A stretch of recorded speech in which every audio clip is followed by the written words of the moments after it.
The Immersive Reader was inclusively designed to help all people with reading, and now it's part of Word to help make documents even more accessible.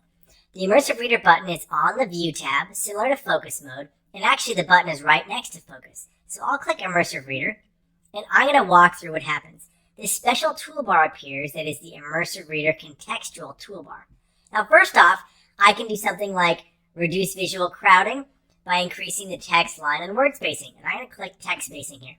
It actually spaces out the text and letters. For some people, that can help with reading speeds as well as comprehension.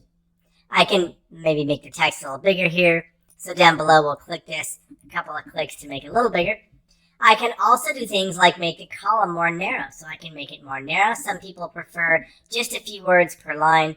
I can change the background color. So many different options here. You can see I can choose a few different colors. A lot of people don't like to read with the white or the black background. Maybe in this case, I will give it a blue background. Now, we also have Read Aloud, and Read Aloud can help read those words out loud with line and word highlighting. If I click Read Aloud, let's listen. The Amazon rainforest. The Amazon rainforest is an expansive forest located in the And you can Amazon control the pause, you can jump forward, jump backwards, you can choose the voice type, so different voices, and you can also change the reading speed, faster, slower, etc. Last couple things we have, breaking words into syllables. So if I click syllables, you'll see the words are broken into syllables automatically. For some people, that can help in terms of decoding the word. And this is just a little switch you can turn on and off.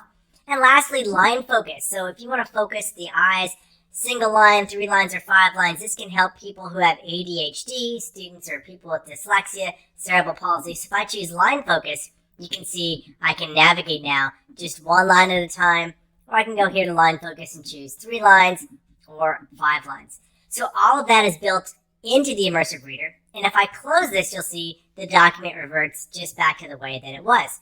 This is also helpful with co-authoring. Maybe you're collaborating on a document. Some people don't use the Immersive Reader. Maybe there's a few people who do use the Immersive Reader. They can have their own settings that are unique and private just to them. It's like a special layer over the document, so it doesn't change the document structure at a core level.